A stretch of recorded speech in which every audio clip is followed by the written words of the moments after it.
वेदी ग्रंथ यहाँ चल रहा है।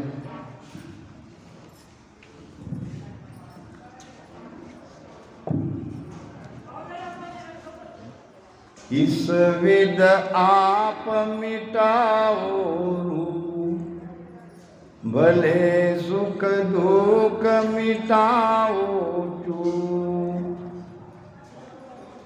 आगे से थोड़ा समझना पड़ेगा। एक तो साखी महाराज कहते हैं, सुनो द्रव खान कहीं समझाए, तुम्हें ब्रह्म जीव बन्यो यूं आए। धातु का दृष्टांत देकर महाराज समझाया है कि जैसे सोना ले लो, चांदी ले लो, सोने की खान रहती है। खान समझते हो? खान समझते क्या कहते हैं उसको? जमीन के अंदर से सोना मिलता है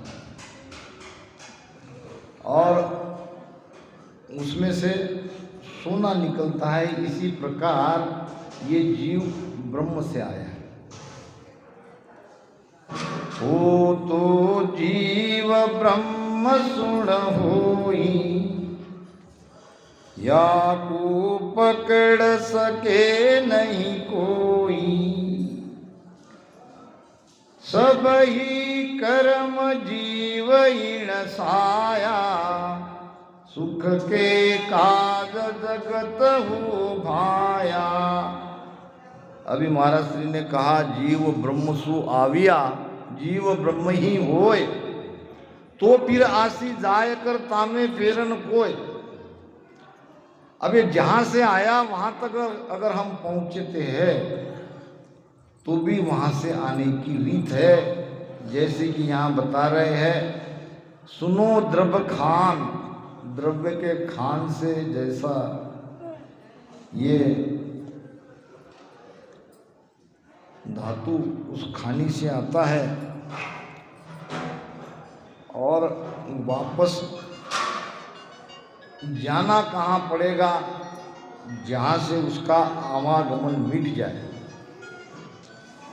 एक भजन में महाराज ने बड़ी सुंदर बात कही। एक है सतखान, एक है धातु की खान। धातु की खान यानी जहाँ से वो द्रव्य निकलता है। द्रव्य निकलने के बाद उसके कई प्रकार के आभूषण बनते हैं। ये कई प्रकार के आभूषण है जीव। कुछ गले का है और कुछ कान का है, कुछ नाक के है। ये सारे आभूषण है। मूल में सब तो है धातु ही है। और धातु आया कहाँ से है? तो जमीन के अंदर से, खान से। फिर अब ये कहाँ जाने पर ये धातु दोबारा, यानी इसका कोई द्रव्य ना बने, कोई गहना ना बने, वो जगह कहाँ है? महाराज कहते हैं, घस घस द्रव्य मिल्या धर्माई, घस घस द्रव्य मिल्या धर्माई। पाचे तोल मोल कछु नाई, पाचे तोल मोल कछु नाई। जे जे जाय मिल्या पद माई, जे जे जाय मिल्या पद माई। उनकी नकल जुग में नाही, उनकी नकल जुग में नाही। जे जे जाय मिल्या पद माई। कैसे हमारा मोक्ष होता है, कैसे हम दोबारा जन्म नहीं लेते,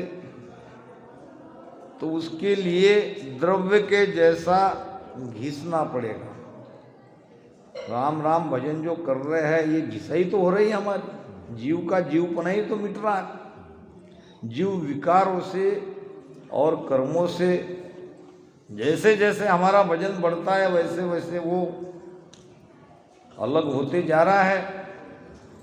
मान लो सोने की खान से सोने की छड़ लाई या ईंट लाई और उसके कई गहने बनाए, और गहने बनाने के बाद ये हमारी बहन बेटियां पहनती है। अब पहनने के बाद उसको वापस दुकान में लेके गए तो वो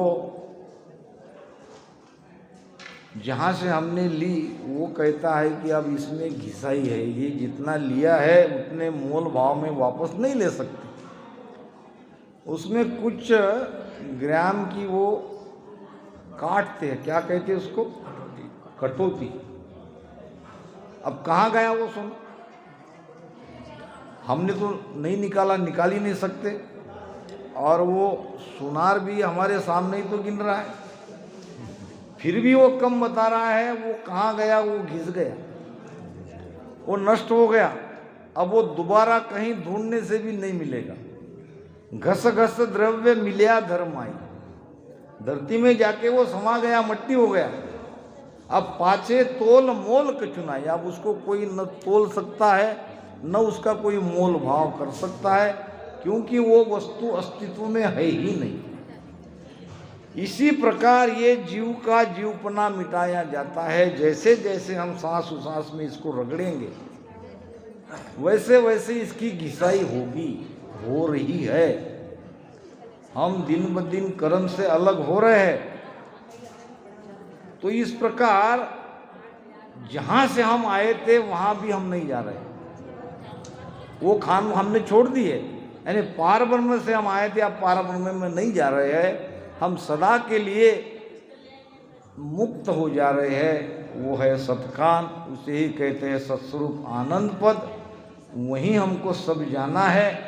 सुनो द्रव खान कहीं समझाए, तुम्हें ब्रह्म जीव बण्यो यूं आए। आप इस प्रकार जैसे खान से गहने बनते हैं, इस प्रकार आप जीव बने हो और सभी अलग अलग शरीर में आए हो। सबके कर्म अलग अलग है, सबके सुख दुख अलग अलग है।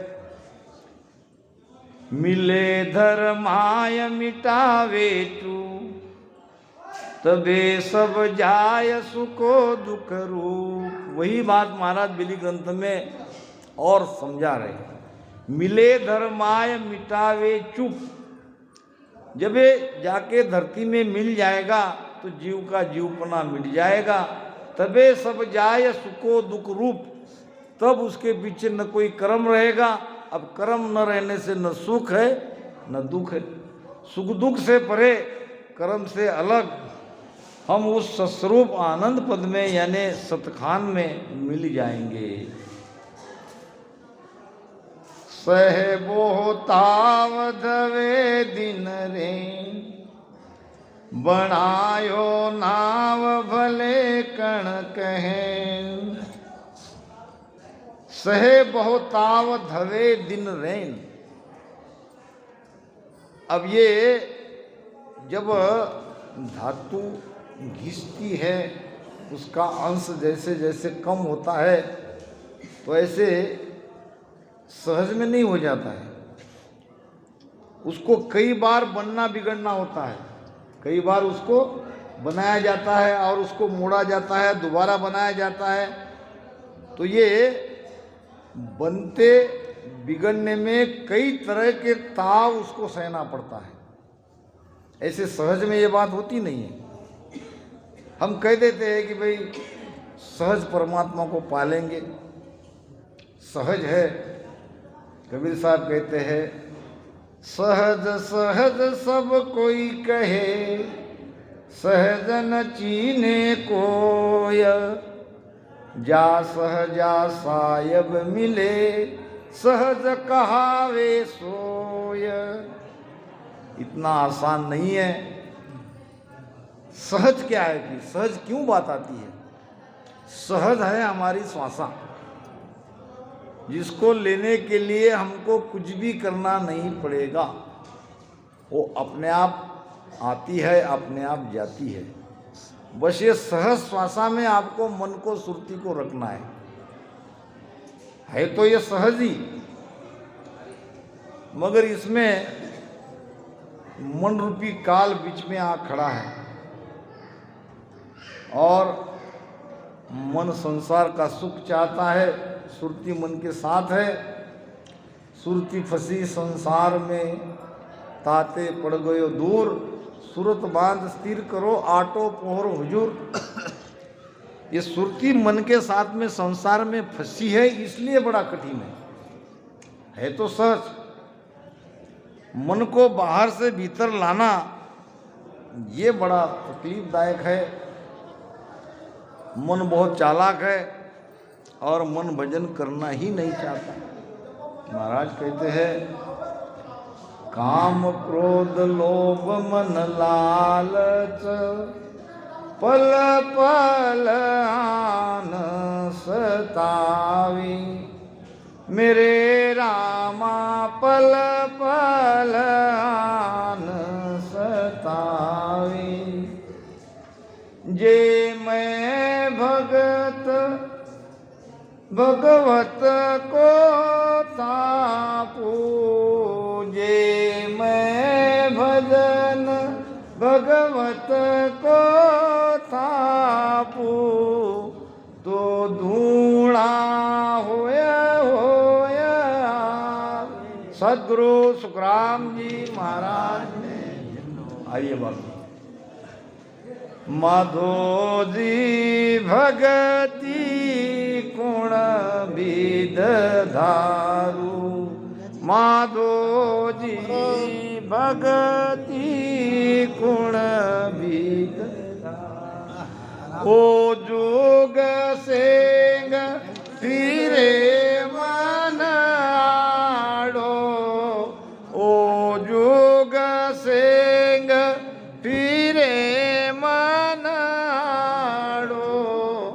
किण किण को मैं मारू, माधो जी भगति गुण विद धारू।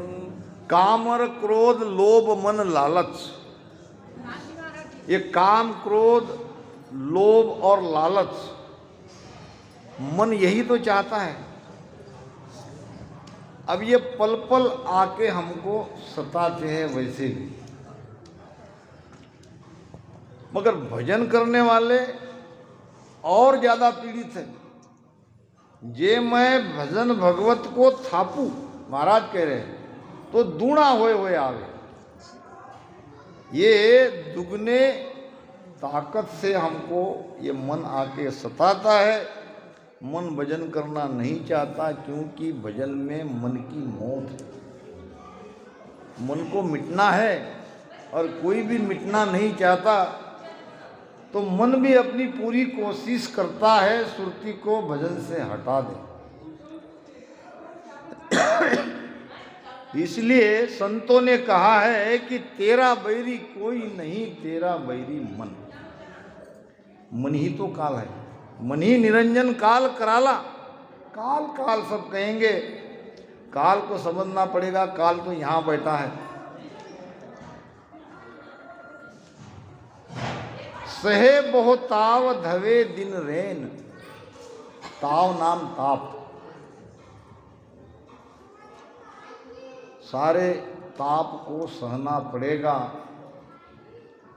और तब कहीं जाके वापस उस जगह जाएंगे जहाँ से हमें वापस आना नहीं पड़ता।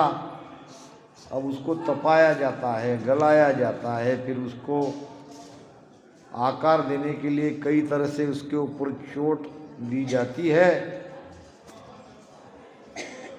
इसी विद आप मिटाओ रूप, भले सुख दुख मिटाओ चूप। जैसे धातु घिसकर नष्ट होता है, अपना रूप मिटाता है, इसी प्रकार हम सब जीव। अच्छा, मुक्ति किसकी करनी है? महाराज ने एक भजन में बड़ी सुंदर बात कही है। एक मुगत तो देह की रे,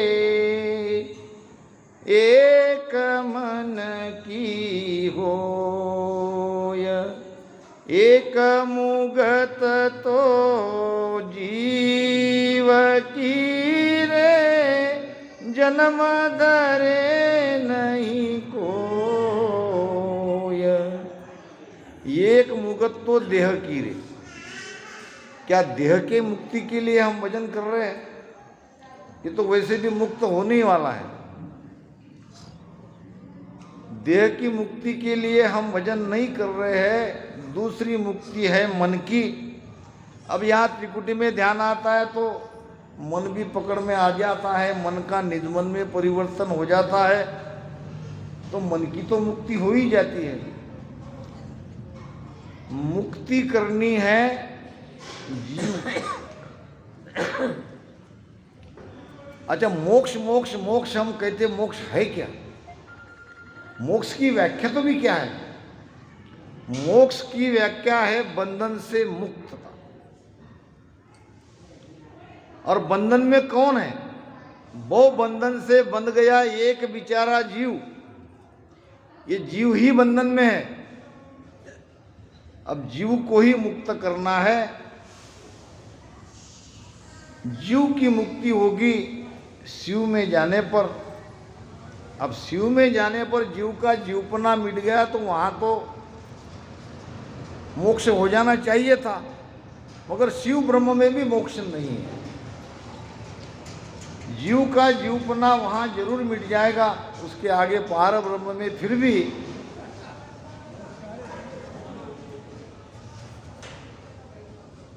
कर्म रहते हैं। कुछ कर्म वासना के बीच वो मिटते नहीं है। जैसे कि अभी बारिश खत्म हो जाएगी, अभी ये धूप काला भी चला जाएगा।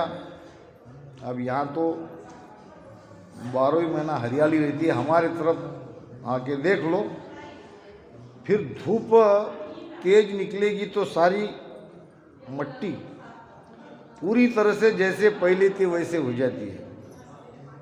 यानी घास का एक तिनका भी उधर हमारे तरफ नहीं दिखता। फिर दोबारा जब बारिश होती है तो वो घास अपने आप उग जाते हैं। ऐसा क्यों? घास मिट गया धूप से या इधर उधर चलने से या ट्रैक्टर वगैरह चलाने से। घास तो उसका जमीन का पूरी तरह से हमने मिटा डाला, मगर वासना रूपी बीज नष्ट नहीं हुआ। जब तक वासना का बीज जीते जी हमारा नष्ट न हो जाए तब तक अनंत पद की आशा करना बेकार। वासना पूरी तरह से मिट जानी चाहिए। जन्म लेने का कारण ही है तो इच्छा। इच्छा से ही तो संसार पैदा हुआ है। तो ये कब मिटेगी? तो इसको भजन में लगाओ, रात दिन भजन करो। इसी विध आप मिटाओ रूप, भले सुख दुख मिटाओ चुप। यानी अपना सुख दुख छोड़ो, सुख दुख की परवाह मत करो और भजन में लिव लगाओ। पड़े सो सेंग सहे सिर मार, बिना तुम कौन छुड़ावण हार। परमात्मा को ये जीव प्रार्थना करता है, पड़े सो सेंग सहे सिर मार। यानी वहां तक पहुंचने में कई तरह से दुखों से गुजरना पड़ता है। ये आसान नहीं है। एक एक स्थान को पार करते जाना और प्राण को पूरे रीढ़ की हड्डी से ऊपर चढ़ाना, पीछम का रास्ता वैसा भी कठिन है। ये कोई आसान नहीं है। एक तो वो रास्ता बंद है और वो खुलता नहीं जल्दी। महाराज ने एक भजन में बड़ी सुंदर बात कही है, अटक रयो रे साधो, अटक रयो रे, अटक रयो रे साधो, अटक रयो रे, कोई मुझ में लगाओ बे, कोई मुझ में लगाओ। क्या अटका? बहुत जगह पूछता हूं तो शब्द अटका। शब्द अटकता है? शब्द कैसे अटकेगा?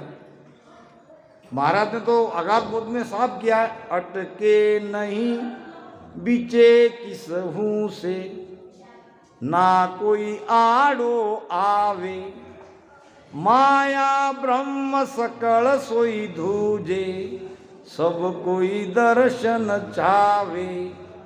अटके नहीं बीचे किसी हू से। अब अटकने वाला सत्सबद कैसे हो सकता है? फिर महाराज कहते हैं कि अटक रोयो रे साधु, अटक रोयो रे कोई मुझ मेर लगाओ बे। क्या अटका? क्या अटकता है? बंद किसे लगता है? बंद क्यों लगते हैं? बंद लगता है प्राण को, अटकता है प्राण। न शब्द अटकता है, न सुरती अटकती है, शब्द के साथ सुरती जाती है। प्राण को जब हम रीढ़ की हड्डी के ऊपर ये अरद वरद ऊपर नीचे श्वासा में राम राम करते करते निकालते हैं, तब यहाँ पे ये मेरू में अटक जाता है, गर्दन पीछे झुक जाती है, अकड़ जाता है सारा शरीर। तब की बात महाराज कह रहे कि अटक रोयो रे साधु, अटक रोयो रे कोई मुझ मेर लगाओ बे, जिन अस्थान तीर्थंकर पूगा, सोई आसन मुझ भावे बे। तो प्राण की यात्रा हमको करनी है। रोज सुबह हम गाते हैं, इधर गाते हैं कि नहीं पता नहीं, धुन राग गाते हैं। उसमें 2 धुन राग बड़े अच्छे हैं। वैसे तो सभी 12 गाते हैं उधर महाराष्ट्र में। ओ दिन को कब उगे हो, मेरा प्राण आद घर पूगे हो, दिन दिन वापुल क्वाही हो, मेरा ध्यान लगे सुन माही हो, तीरवेणी तट धारा हो, कब नावे प्राण हमारा हो, ज्योत अखंडित माही हो, कब जन देखे जाई हो, तीरकुटी शेर मंजारा हो, कब आसन हो या हमारा हो, ये सुख राम विचारी हो, अब मोय पार उतारी हो। यहाँ प्रार्थना हो रही है सदगुरु जी महाराज को, वो दिन को कब उगे हो, मेरा प्राण आदगर पूगे हो। जहां से हम आए पहले तो वहीं जाना पड़ेगा, फिर उसके बाद पार ब्रह्म जहां आनंद है, उपज खपे नहीं कोई। पहले तो ये जीव जहां से आया है वहीं जाएगा। अब जीव जाने का मतलब जीव का प्राण ही तो जाएगा। हम कहते हैं कि शरीर छूट गया, जीव ने शरीर को छोड़ दिया। कभी कहते हैं कि हमारा प्राण निकल गया। अब वो प्राण 9 द्वार से निकलता हमको साफ दिखाई देता है, और 9 द्वार से जिसका प्राण निकलेगा वह दोबारा जन्म मरण में आएगा, उसको जन्म लेना पड़ेगा।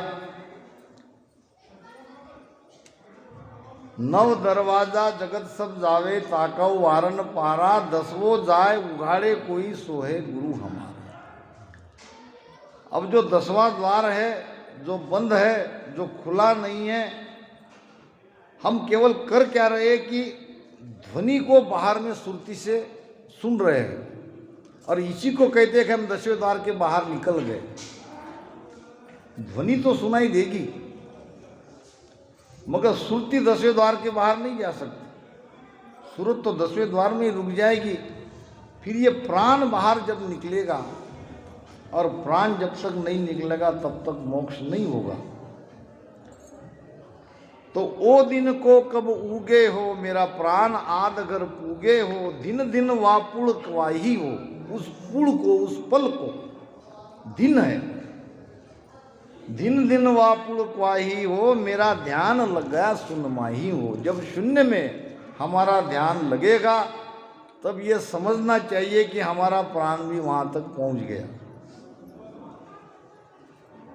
दिन दिन वापुड़ क्वाही हो, मेरा ध्यान लगा सुनमाही हो, त्रिवेणी तट धारा हो। यहाँ 3 नाड़ियों का संगम है, ईड़ा पिंगला सुकमणा का त्रिकुटी में, और वहाँ पे प्राण का नहाना यानी वहाँ का आनंद लेना।